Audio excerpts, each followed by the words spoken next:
Hi friends, I'm Abigail and this is my story. Please like and subscribe.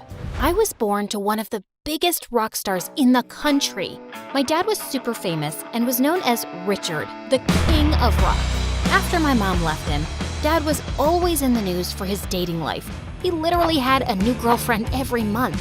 Growing up, Dad gave me everything, except his attention. He was too busy touring the world and breaking hearts while I was looked after by the household staff. Once in first grade, our school took us on a day trip to the beach, and I was having a great time making sandcastles when suddenly I started feeling really dizzy. I don't feel so good. You don't look so good either. Ew, just don't puke on me. I tried walking to the teacher, but before I could, I landed straight into a sandcastle and everything went black. I woke up to find myself in the hospital with Dad by my side, and I was diagnosed with diabetes. The next few days, I was just really happy to have Dad at home, fussing all over me. He was busy looking for a live-in nurse who'd make sure I took my meds properly while he was away. Too old, too grumpy. She looks lazy. Man, she's got a big nose. Oh, look, Abigail, she's cute. Let's call her. Her name was Bridget, and Dad hired her the minute she walked in. Although I could tell that she was no good. After Dad left, she just spent the whole day watching TV or talking to her friends. Hey, lady, isn't it time for my medicine? Oh, sweetie, I don't know how to read the time. I'm dyslexic. Are you even a real nurse? Yeah, I did go to nursing school for like 2 months, but I dropped out. Sick people are gross.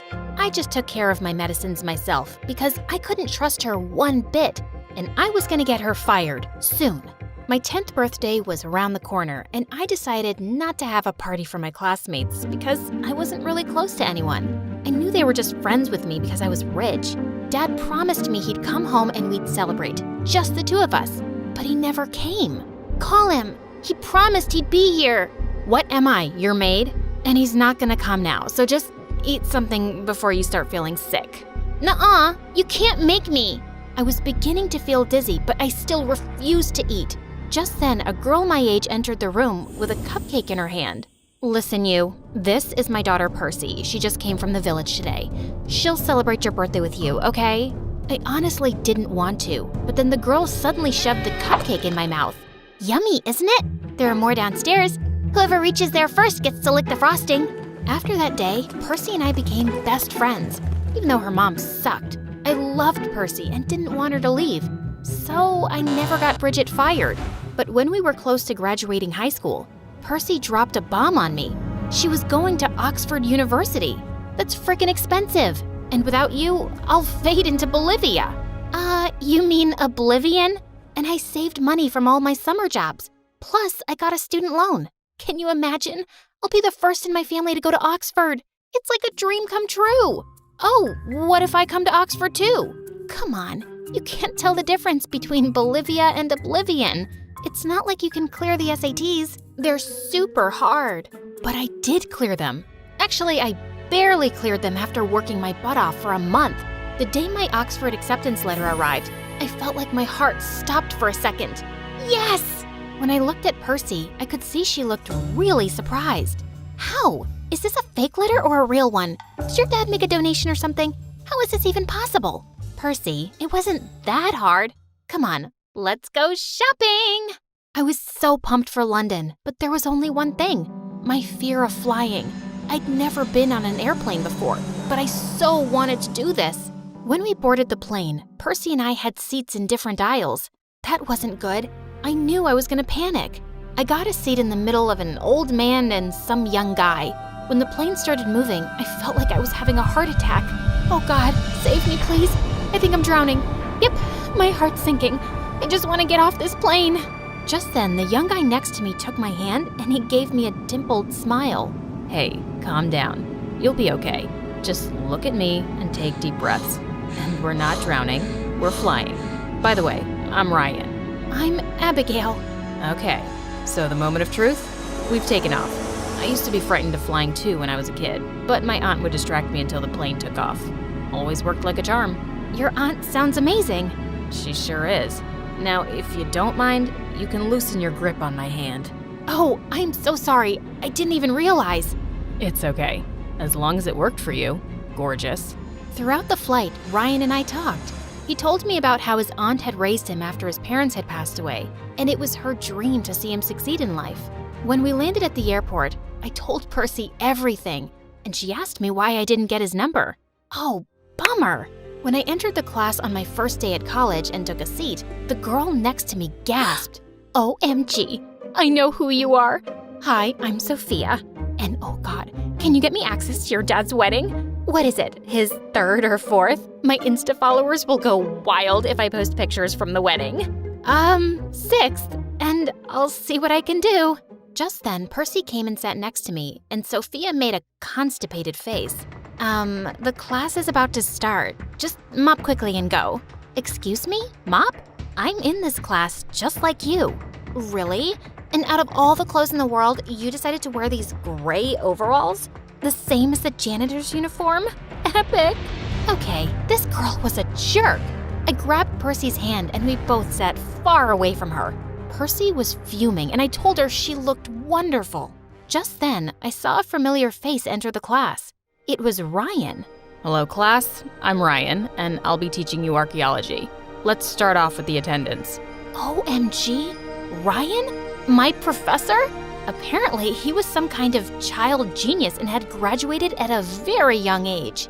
But when I tried to talk to him after class, he just walked away. Later, I told Percy who he was, but she didn't believe me.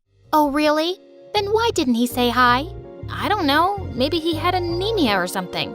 Amnesia, not anemia. It happened in every class. He always acted like I didn't exist. And after a while, I gave up trying to talk to him. But one time, I was in the cafeteria, and just as I opened a can of soda, it exploded on the person in front of me. On Ryan. Oh no, I am so sorry. It was a mistake. Oh, I guess it just runs in the family. You guys just make mistakes and never mean any harm, right? Just leave it. Huh? What was that about? He walked away before I could ask, and I decided not to bother with it. I was here to study, and for the first time in my life, I was really enjoying it. Learning about prehistory captivated me, and I really wanted to become an archaeologist. A few weeks later, Percy got some bad news. Her mom was sick and she had to go back for a few weeks. Give my love to Auntie, and don't worry, she'll be all right, promise. With Percy gone, I felt rather alone.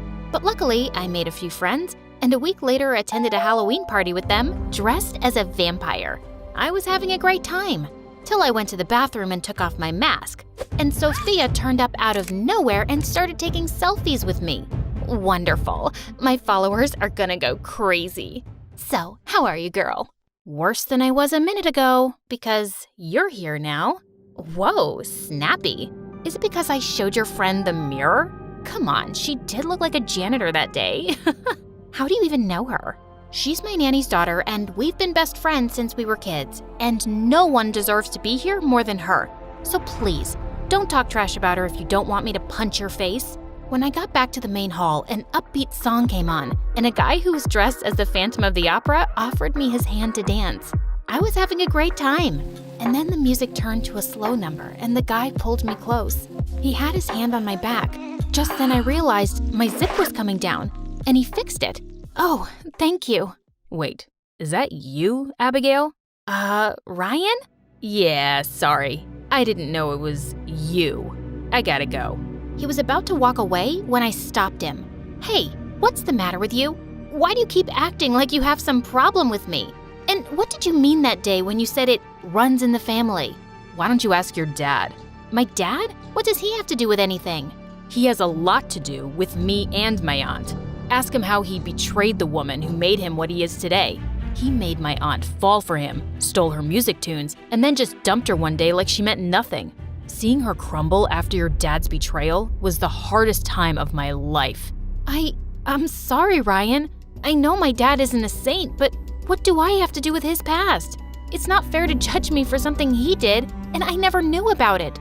Trust me, he wasn't really around for me much either. And I don't deserve your hate. Saying that, I just left the dance floor as quickly as I could. The next day in class, I was ecstatic to see Percy was back, but she looked really worried because Ryan had given her an F for low attendance. Abigail, you gotta help me. You say you know him, right? Ask him to give me an A or maybe a B, please.